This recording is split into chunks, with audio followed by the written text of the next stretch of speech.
इस मूवी के बारे में एंडी नाम के आदमी ने बताया, जो एक देव नाम के क्राफ्ट वर्कर के यहाँ काम करता था। इसमें देव फर्नीचर बनाने का काम करता था। देव और उसकी वाइफ अच्छे कपल थे। देव हैदर से बहुत प्यार करता था। हैदर बहुत सुंदर थी, पर थोड़ी खर्चीली भी थी।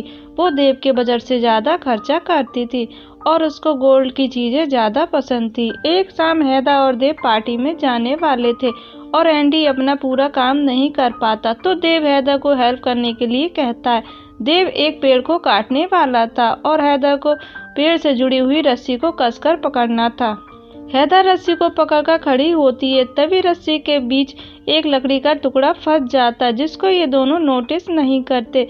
जब देव पेड़ के तने को फाइनली काटता है, तब रस्सी में फंसी लकड़ी के कारण पेड़ दूसरी तरफ गिरने के बजाय हैदर के हाथ पर गिर जाता है। अब हैदर को बहुत ज्यादा दर्द होता है। देव हाथ को निकालने की कोशिश करता है, पर हाथ नहीं निकाल पाता, इसलिए देव हाथ को कुल्हाड़ी से काट देता है। अब इस एक्सीडेंट के बाद हैदर मेंटली टूट जाती है। उसे ये लगता है कि वो सुंदर नहीं है। वो हमेशा उदास रहने लगती है। देव उसे एक हाथ लाकर देता है, जिसे वो पहनने से मना कर देती है।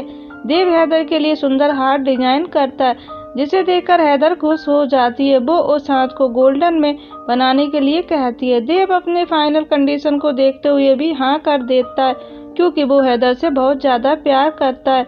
देव घर को गिरवी रख देता है और ट्रैक्टर बेच देता है, फिर गोल्डन हाथ को बनाता है। फाइनली हैदर खुश रहने लगती है।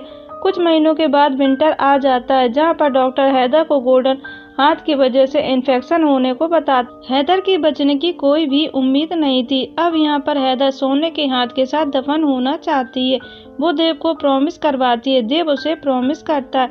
फिर हैदर की मौत हो जाती है और देव हैदर को उसके गोल्डन हाथ के साथ दफन कर देता है। कई दिनों बाद फर्नीचर की मार्केट बंद हो जाती है। देव एंडी को अफोर्ड नहीं कर पाता और घर का पैसा भी बढ़ता जा रहा था।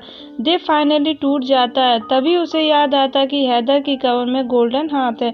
वो हैदर की कब्र को खोद कर उसके हाथ को लेने जाता है, लेकिन वो हाथ बॉडी से नहीं निकलता। वो अपनी कुल्हाड़ी से हाथ को काटने लगता है। तभी हैदर की आंख खुल जाती है, जैसे कि वो उसे वार्न कर रही हो। देव डर कर हैदर की आंख को बंद कर देता है, फिर हाथ को काट कर गोल्डन हाथ को ले लेता है। जैसे ही देव हैदर को देखता है, वैसे ही हैदर की आंख फिर खुल जाती है। देव तुरंत डरते हुए घर के अंदर आ जाता है। जैसे ही देव घर के अंदर आता है, वैसे ही घर के बाहर तेज हवाएं चलने लगती हैं। देव दरवाजा बंद करता है, वैसे ही हैदर की फोटो नीचे गिर जाती है, जिसमें वो कुल्हाड़ी लेकर खड़ी हुई थी। घर में कई तरह की डरावनी आवाजें आने लगती हैं। हैदर की फोटो अचानक बदल जाती है। दूसरी तरफ तेज हवा से दरवाजा खुल जाता है और हैदर की आत्मा अपने गोल्डन हाथ को लेने आती है। हैदर देव से पूछती है, मेरा गोल्डन आर्म कहाँ पर है? वो कहती है, तुमने तो प्रॉमिस किया था कि गोल्डन हाथ मेरे साथ हमेशा रहेगा।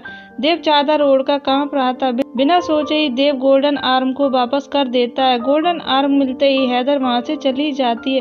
जब देव चादर निकालकर हैदर को देखता है, तब हैदर अचानक से देव पर कुल्हाड़ी से हमला करके उसके गर्दन को काट देती है। इसके बाद हमें हैदर की बॉडी को देव के साथ बेड पर दिखाया जाता है। आखिर में एंडी ये कहता है कि पुलिस के मुताबिक किसी को भी नहीं पता कि देव को किसने मारा, पर टाउन के लोगों को पता है कि देव को किसने मारा। फिर हमें दोनों की कब्र को दिखाया जाता है और यहीं पर यह मूवी खत्म हो जाती है।